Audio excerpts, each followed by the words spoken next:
1 Chronicles chapter 28, verse 9. Your thinking should be like David. And thou, Solomon, my son, know thou the God of thy father, and serve him with a perfect heart. See, David is old now. David has brought his son to the throne. He's made Solomon king in his stead. Now he gives him last words before he dies. And thou, Solomon, my son, know thou the God of thy father, and serve him with a perfect heart and with a willing mind. Let this stay in you. A perfect heart and a willing mind. Write it down. And don't you ever forget it. A perfect heart and a willing mind. This is what God is asking for. A perfect heart and a willing mind. You gotta have both of them. A perfect heart and a willing mind. Oh, hallelujah. For the Lord searcheth all hearts and understandeth all the imaginations of the thoughts. Listen, he knows the imaginations of your thoughts. If thou seek him, he'll be found of thee. But if thou forsake him, he'll cast thee off forever. Hey, he's talking to his son. Strong words. Then he goes on to tell him, you read this whole thing into the next chapter. Just read the whole of 28 and 29. He goes on to tell him how he had laid aside so much gold, resources for the building of God's house. Solomon was empowered with resources. He was empowered with resources. Where did David get that from? Don't forget his beginning. You remember? Yes, a young lad, shepherd boy. He didn't have anything. But God blessed him until he had so much. So now he gives his son a lot of wealth.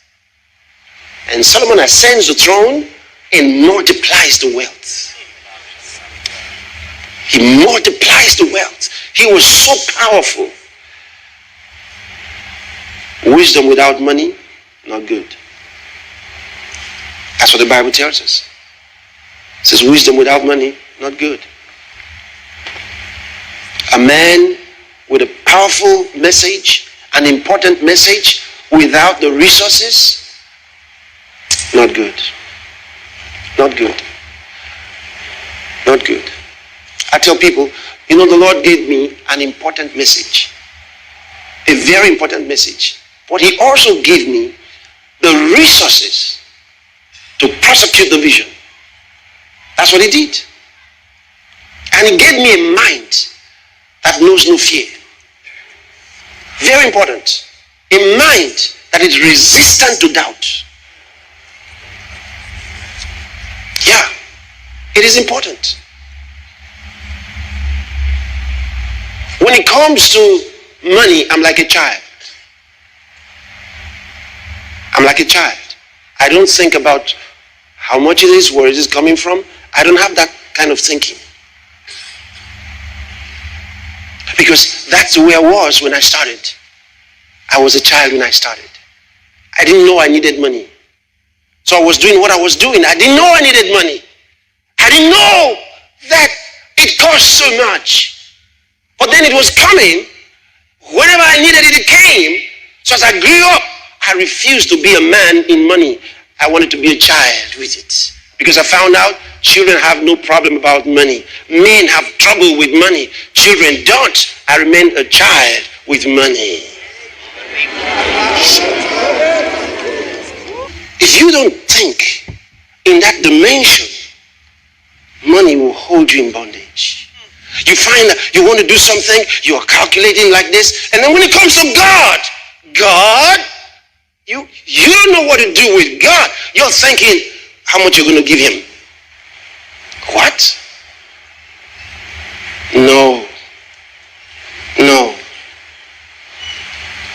Think like a child. Think like it's always there.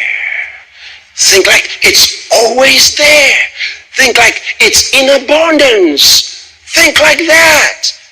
Because it's true. Amen. You see, because it's true.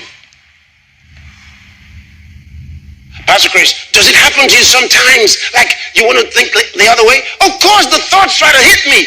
And when they're trying to come, I say, no, I don't want to be like that. Never going to be like that. I'm not going to think like that. I refuse to entertain the thoughts. Amen. It's just a simple thing you do. You switch your mind. Don't let it in. Listen, what I'm telling you is important. It's real. And that's the way. That's the way of faith. Yes, sir. That's the way.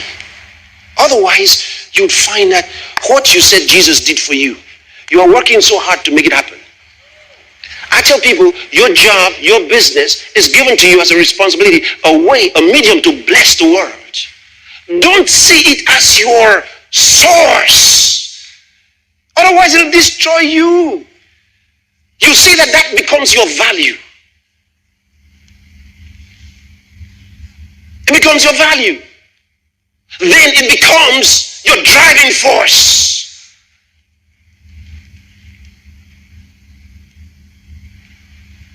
And that will determine how you go.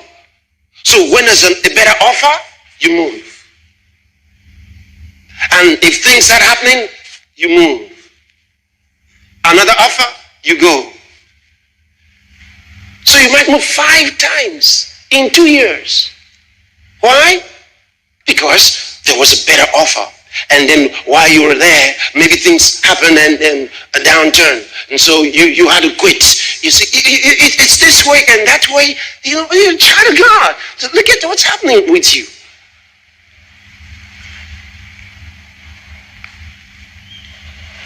Say, I think differently. I think differently. Say it again. Say, I think differently. I think differently. Think differently. Yes, sir. Try what I'm sharing with you. Try. Maybe just 5 months. Even 4. Even 3. Just try it. Less than 3 may not stay. That is to say, it may not stick with you. I want something that sticks with you. You will be amazed. You will find that you are now like you're swimming. Your head is above the water and you're really swimming now. But if you continue in this other way, you are in the water and you are like struggling to breathe. But do what I tell you. Your head above the water. Stay in the float. And you're going like this. Money. The power of resources. So, you come to the next one. The power of faith. Faith. Joshua chapter 14, verse number 6. Real quick now. Joshua chapter 14, verse number 6. We're going to read a few verses. Ready? Then the children of Judah came unto Joshua in Gilgal. And Caleb the son of Jephunneh, the Kenizzite, said unto him, Thou knowest, he's talking to Joshua. He and Joshua, well, you'd see it now. Thou knowest the thing that the Lord said unto Moses, the man of God, concerning me and thee in Kadesh Barnea. You remember that? Do you remember the story? You remember what he's referring to? Okay. 40 years old was I when Moses, the servant of the Lord, sent me from Kadesh Barnea to espy out the land. And I brought him word again as it was in my heart. You see, he wasn't just trying to make it up. He said, as it was in my heart. That's the way I saw it. And that's how I declared it. Nevertheless, my brethren that went up with me made the heart of the people melt. But I wholly followed the Lord my God. Oh, hallelujah. I like this. Next verse. And Moses swore on that day, saying, Surely the land whereon thy feet have trodden shall be thine inheritance, and thy children's forever, because thou hast wholly followed the Lord my God.